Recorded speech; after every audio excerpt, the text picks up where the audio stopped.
Yes everyone, it is time for a new Shadowrun lore video. Believe it or not, this is the most requested video that I have. If you have no idea what the fuck Shadowrun is, don't fret, just check out my introduction to the lore video, which I made and linked in the description. But if you don't want to watch that, it's basically cyberpunk with wizard elves. Now, I have personally never been a huge fan of sapient dragons in most fantasy franchises. I don't have a problem with them. I think sapient dragons, when pulled off properly, are really excellent. However, in my mind, dragons were never these talking creatures, they were always these intelligent, but non-sapient predators. I know this is contrary to, like, literally all of the lore and religion and mythology that exists around dragons all over the world, but that just be how I doth rolleth. In my mind, the idea of these huge, supremely intelligent, powerful, nigh indestructible beings with vast magical ability and knowledge and incredible amounts of wealth in their gigantic hordes, and also caught up completely in megalomania, and they don't control the world because somehow this one town they are suppressing is enough to satisfy their megalomania, or maybe even that cave or this forest or this specific dungeon, and they're not running the world, and what? I have to be honest, Shadowrun really did pull off dragons well, because that is not the situation at all in this lore. Okay, so take all of your weird global domination conspiracy theories. Illuminati, Freemasons, aliens, right-wing cults, Zionists, spiders from the hollow earth. Compound all of those, multiply them by 10, and now you have Shadowrun dragons.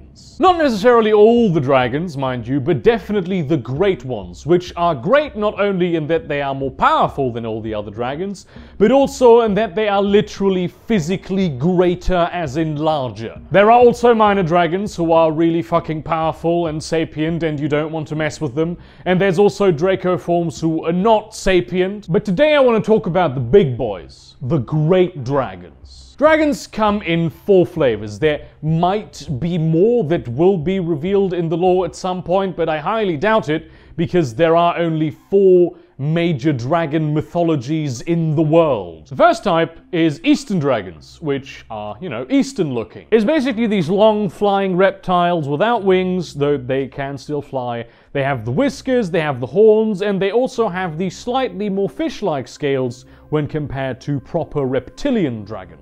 They are of course native to Asia, and they do not necessarily share the general benevolence that is attributed to their mythological counterparts, though all dragons are individuals and some are more helpful than others. I mean, let's be honest, mostly they just sort of look down on metahumans. Feathered serpents live in Central America primarily. They are a lot more snake-like than even the Eastern dragons, have huge wings and of course feathers instead of scales, though for some the only part of the body with feathers are the wings. They're very common in Maya and Aztec mythology, and I always found it fascinating how they just sort of nailed that specific evolutionary link, because obviously birds are descended from reptiles, and at some point being similar to the feathered serpents existed actually in the real world. There aren't a lot of feathered serpents, and the vast majority of those who there are, they work for Ats technology, because of course they do. The big headliners within Shadowrun itself are of course the Western dragons, which look like what most people who are in my audience, which are mostly Westerners, think of when they hear the word dragon. They have 6 limbs, if you count the wings, are basically big reptiles with leathery wings, and have pretty weighty bodies with occasionally fairly heavy scales. All dragons hoard money and artifacts, jewelry, stocks, that kind of thing, but Western dragons are known to be particularly happy and interested and passionate about theirs. Last, and also very much definitely least, are the Leviathans, which are like sea dragons. Nobody cares about them. There's like one great dragon who is one of them. She doesn't even have a name. They're less snakes and more basilisauruses, which is the only picture I could find approximating these things. and also they have like hair which looks like kelp and mermaid scales. They mostly just sort of live underwater and don't want to be bothered. Okay, so now we know which categories of dragons exist, but who actually are the great dragons? Well, let's look at them in alphabetical order. Aden is first on our list. He's a bit of an exception because though he is on paper an Eastern dragon, he is actually a Sirrurg, which is an Akkadian subtype of dragon which exists as a dragon species within the Shadowrun universe. It's just that Aden is the only one that is a great dragon among the Sirrurg. His hoard is located on Mount Ararat, which is supposedly the resting place of Noah's Ark, and also he is primarily known for completely annihilating the city of Tehran in 2020. Why did he do this? Well, I'm glad you asked. Basically, the Ayatollah, who is the highest scholar in all of Shia Islam, declared a global jihad against all awakened beings, and Aden didn't like that very much. That's not to say he's completely anti-Islamic. He does have a lot of influence over new, more liberal and less sort of dragon-hatey type Islamic movements. He also holds sway with pretty much every single oppressed minority that has ever existed in the Middle East, but you wouldn't know this because Aden is a lot more secretive and reclusive than even most of the other great dragons. Alamay is known for two things. Number one is he is the brother of Lofir. We will talk about him later. And also he is dead. Or is he? There are rumors. I don't know, he might not be. Alamay believes that political parties and governments are the key to controlling meta-humanity and the world, as opposed to megacorporations. He also believed that dragons should just openly rule the world, and he pursued this goal with such ruthlessness and such disregard for collateral damage that he became very feared for it and also very hated. Meta-humanity was barely cattle to him, especially elves. He really hated elves. Alamay was a tough motherfucker. He was once hit from orbit with a laser and he survived that. However, in 2074 he was killed by his brother Lofir, or rather the gigantic army that Lofir had come with, which also consisted of a lot of dragons, 3 of whom were great dragons, including Lofir himself. Alish, it just so happens, was one of those great dragons who took part in the attack on Alamay. She's a feathered serpent, and also one of the good ones. Most dragons are conniving individuals who like to build networks they can use for power and acquire tangible resources that they can achieve their goals with. Alish does this too, but only because she has to.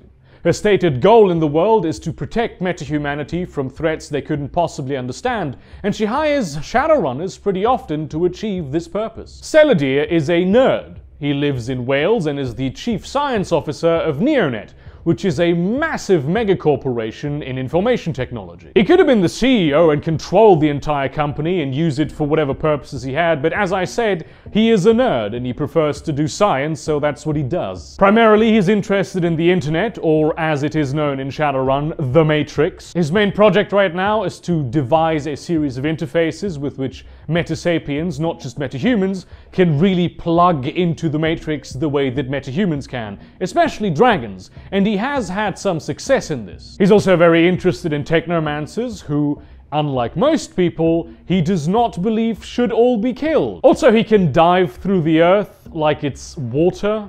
I don't know why he can do that, but he can do that. Dunkutan is the first superstar on this dragon list. He is one of the most popular characters in the Shadowrun universe, and he used to be the president of the United States. I mean, okay, it was the United Canadian and American States, and he wasn't even president for 12 hours until he was murdered, but the Big D did leave his mark on the world. He first appeared in Denver, which is why I'm not entirely sure why he has a German name, but it does sound cool. Back in 2012, when everyone was going crazy with this whole magic thing that was just sort of popping up everywhere and nobody knew what the fuck was going on, Dunkutan gave a 12-hour interview explaining the happenings to the world. He also had his own talk show, which ran for a very long time and, as I said, was eventually elected president. His limousine exploded in front of the Watergate Hotel. Yes, the Watergate Hotel, wouldn't you know it? Which the very first big-time gate scandal was named after because of its relation to the Watergate Hotel, and every single scandal since has had the suffix gate attached to it for some reason. And before you ask, yes, this was a human-sized limousine. Dragons can just turn into metahumans, which they rarely do because it does make them a bit more susceptible to exploding limousines. What many people don't know in universe, outside of universe obviously everybody knows, is that he knew he was going to die. He was fighting massively powerful entities from a distant metaplane that were trying to get to Earth. And he won. He did only delay the inevitable with his sacrifice, but pretty much all of the great dragons agree on one thing, and that thing is we have to avoid these monsters coming over. Also, Dunkelzahnsville sort of created massive political strife and upheaval and just change all over the world, and is probably the most influential document on world history ever. Feuerschwinge was slightly less of a people person than Dunkelzahn. She awoke in 2012, like most dragons, in the Harz Mountains in Germany, and immediately began burning down towns and villages. The German Bundeswehr, of course, immediately was on her trail and tried to track her down and destroy her. The problem being, she was a fucking great dragon on a non-stop rampage, and magic was a new thing that wasn't even completely out yet. So the success of that particular operation was slightly limited. They did eventually manage to shoot her down over the SOX, which is like the Shadowrun version of Chernobyl, only it's in Alsace-Lorraine. If we can't have it, nobody can. Imagine all the stuff from Stalker and also all the stuff from Metro minus all the Russian stuff, then times 1,000, and that's the SOX. Literally, that place is a radioactive hellhole full of magical mutants, death cults, and magical artifacts just waiting to be uncovered. Because radioactivity has similar strange and unpredictable effects on magical things than it does on biology. If you want to learn more about Feuerschwinge, you should really play Shadowrun Dragonfall. Ghostwalker is interesting. Even though he sounds like he should be a feathered serpent, he is actually a Western dragon. And interestingly enough, he emerged in the exact spot where Dunkelzahn died during the year of the comet. Granted, a lot of things emerged from that spot, and he emerged not as a dragon, but as a ghost. Immediately, he flew straight to Denver, where his body was, and he went back into his body, and took over the town from the Pueblo Corporate Council, and also started a massive war with that technology. They may have noticed that this guy seems to be connected somehow to Dunkelzahn, and he very much is, because he is in fact his brother. Or is he? Considering the way Ghostwalker acts, it's very definitely he is not Dunkelzahn. Dunkelzahn was a very progressive, meta-humanity-loving innovator who shirked old rules of dragonkind and all that. And Ghostwalker is a dick. He does not care for meta-humanity aside from things that he can get from them, and he really does not give a shit about collateral damage. Hestaby is much more like Dunkelzahn than Ghostwalker. She is also a Western dragon, and she lives in Mount Shasta, Oregon, or rather Tarangir, or you know, something to that effect. Really, it's just Mount Shasta because Tarangir does not have any influence there factually, because that's just where she lives, and don't try to police her. Hippity hoppity, get off my property. Hestaby is all about meta-humanity, fairness, equality, and helping everyone out. And even though she did fight against Tarangir when they were invading the California Free State, she also is now a member of their executive council somehow. She fights against conniving, power-hungry dragon players, and quite successfully so, with the stated goal of trying to emancipate meta-humanity against dragonkind. Hualpa, meanwhile, is a feathered serpent, and a quite interesting one. He basically came into the world, looked around for a bit, assembled a magical army, and then went to the Brazilian capital and sort of crushed their military, and then they had to unconditionally surrender to him. He is a serious environmentalist. He cares about the Amazon rainforest, so much so that he took all metahumans and sent them down south to Sao Paulo and Rio de Janeiro, transforming it into the overpopulated hellhole that is Metropole. And I will be making a lore video about Metropole at some point in the future, because it is one of the most interesting places in the Sixth World. Kaltenstein is also an environmentalist, and also the mate of Feuerschwinge, albeit a lot less homicidal. Not homicidal, mind you. In 2021, he sort of emerged from the North Sea, destroyed a bunch of tankers, flew to Bremen, destroyed more ships, and then flew to Hamburg and destroyed even more ships and also pretty much all of the oil industry there.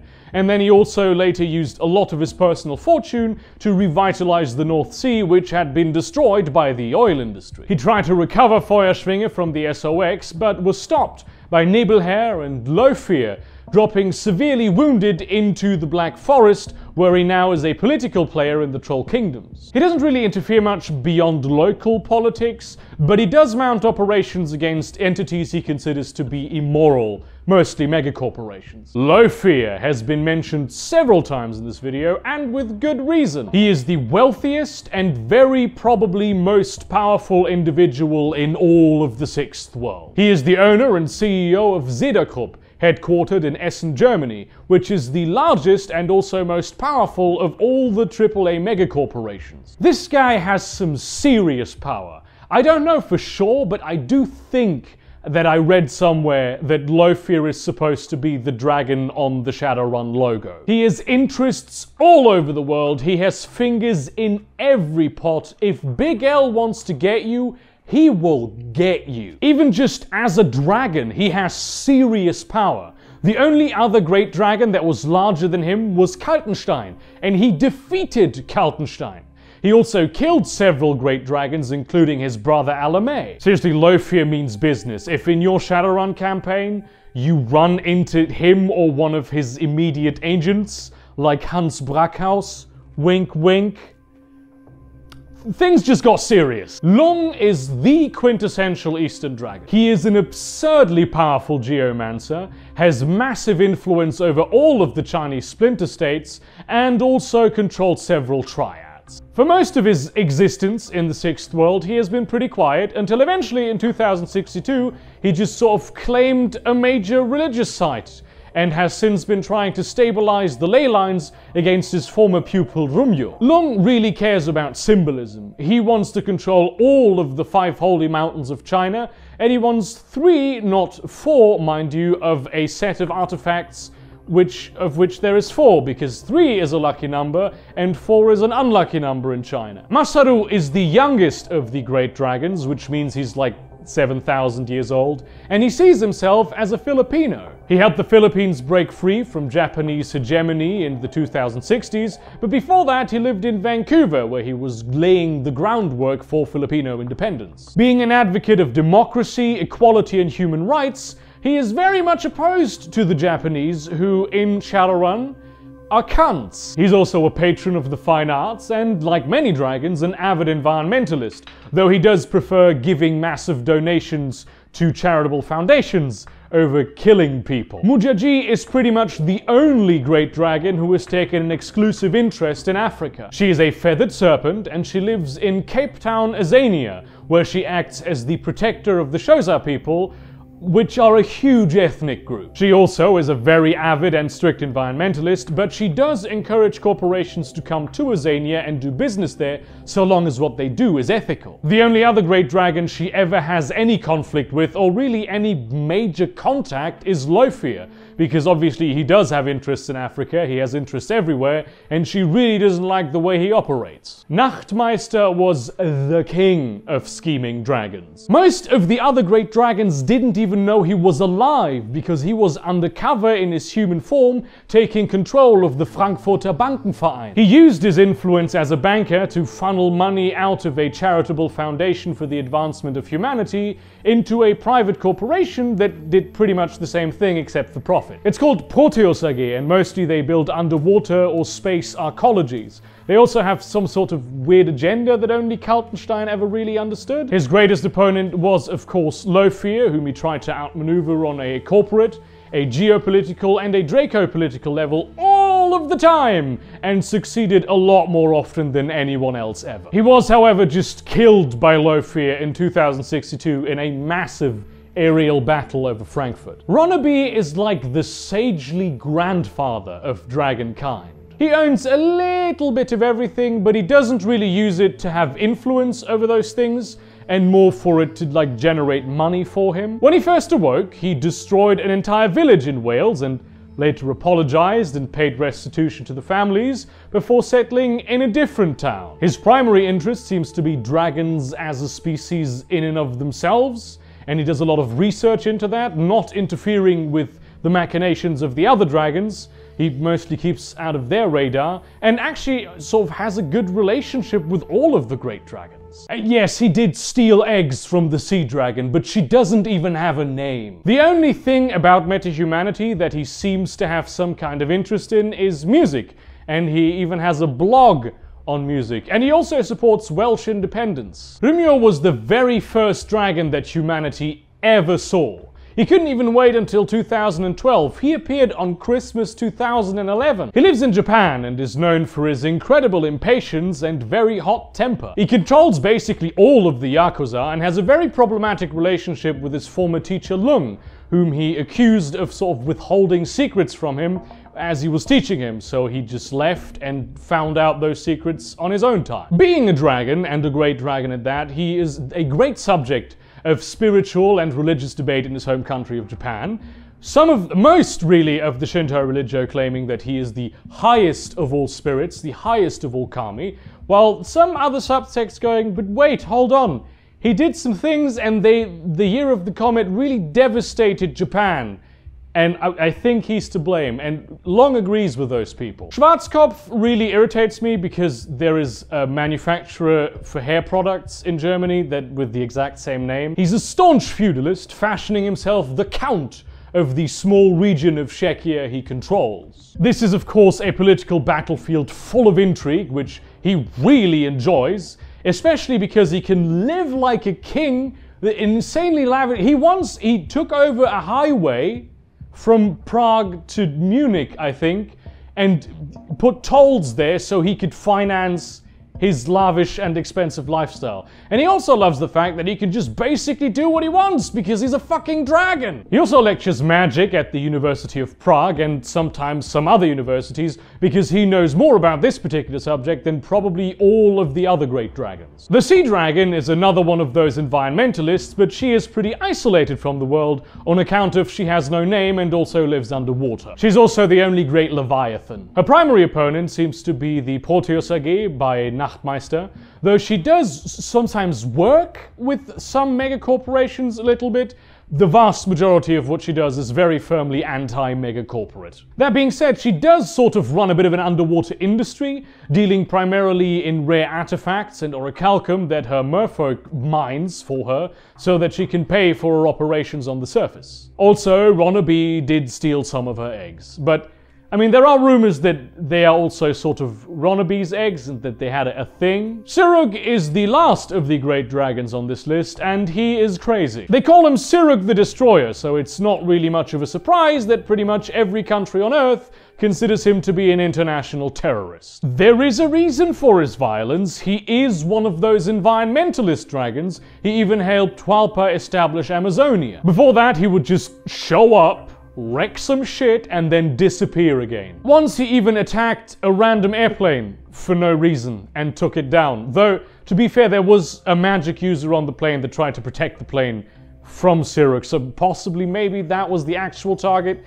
But the reasons for all of this, nobody knows. He's destroyed railways in Argentina and has started a war with Aztlan in the name of, but not necessarily with the political support of, Amazonia. He killed literally every single person in the cities of Cali and Managua when he attacked those with his magical super army, and he resides very deep in the jungle surrounded by magical critters, far away from metahumans, because he hates metahumans.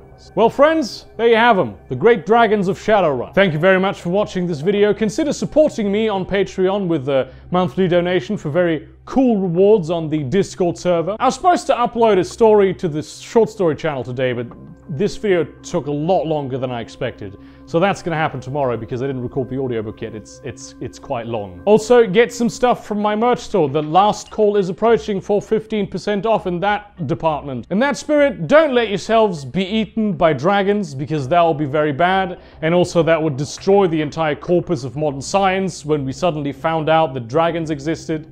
So maybe not be responsible for that. And see you around, cunts.